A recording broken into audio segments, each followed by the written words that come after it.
और एक बड़ी खबर पर सीधे चिराग पासवान जी से बात करेंगे बिना किसी भूमिका के। सर, आरएसएस का मुखपत्र है ऑर्गेनाइजर, उसमें एक आलेख छपा है इस हेडिंग के साथ, सुशासन स्टील फार क्राई। इसका मतलब क्या होता है सर? आपकी अंग्रेजी बहुत अच्छी है, आप जानते हैं। कैसे देख रहे हैं इस आलेख को? जिस तरीके से प्रमुखता से आरएसएस के मुखपत्र में मुख्यमंत्री नीतीश कुमार जी की नीतियों का और हर क्षेत्र में उनकी विफलता को लेकर ये लेख छपा है, ये अपने में दर्शाता है। देखिए, ये बात किसी से छुपी नहीं है कि brain behind Bharatiya Janata party पूरी तरीके से आरएसएस रहा है, उनका थिंक बैंक रहा है। आरएसएस की कई ऐसी नीतियां, योजनाएं हैं जिस पे आज की तारीख में केंद्र सरकार हो या भारतीय जनता पार्टी कार्य करती रही है।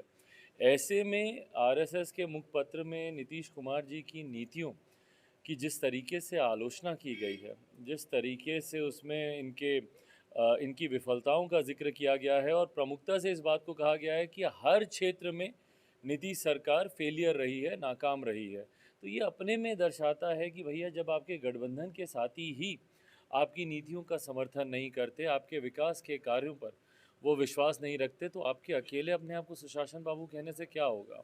आप अपने आप को आप बोलते रहिए कि भैया 15 साल हमने इतना काम किया, ये किया, वो किया। आपके गठबंधन के ही लोग उसको एक्नॉलेज तक करने को तैयार नहीं है, और एक्नॉलेज करना तो बहुत दूर की बात है, उसके विरोध में ही उन्होंने पूरा लेख वहाँ पे लिखा है। तो कहीं ना कहीं देखिए, बार बार मैं लंबे समय से इस बात को कहता रहा हूँ, और ये सारी बातें उसी चीज़ का प्रमाण है कि गठबंधन में कम से कम सब कुछ ठीक तो नहीं है।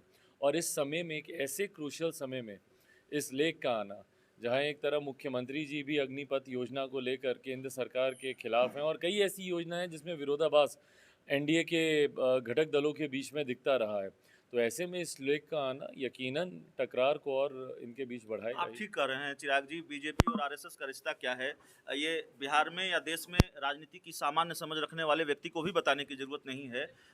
ऐसे में एक फिल्मी डायलॉग याद आता है, खुश तो बहुत होंगे आप। आपकी बात पर एक तरह से आरएसएस ने मुहर लगाई है, क्योंकि उस आलेख में जो हमारे पास जानकारी है, ये छपा है, ये लिखा गया है कि 17 वर्षों के नीतीश कुमार के शासन काल में बिहार में शिक्षा की स्थिति बिगड़ी है।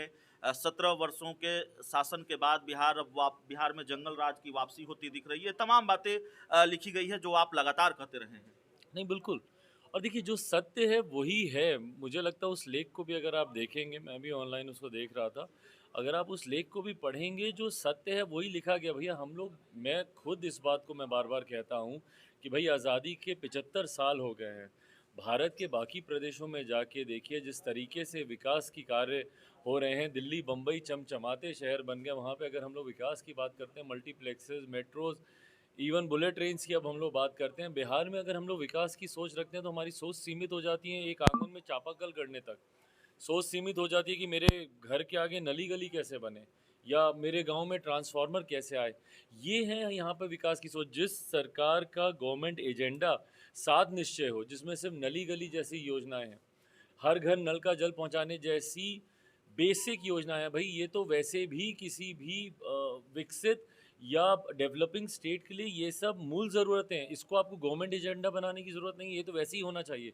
गवर्नमेंट एजेंडा अगर आपको रखना था, तो बेहतर स्वास्थ्य नीतियों को लेकर, बेहतर शिक्षा नीति को लेकर, बेहतर इंफ्रास्ट्रक्चरल डेवलपमेंट को लेकर, जॉब अपॉर्चुनिटीज़ को लेकर, पर इसके बारे में हमारे प्रदेश में कोई बात ही नहीं कर रहा है।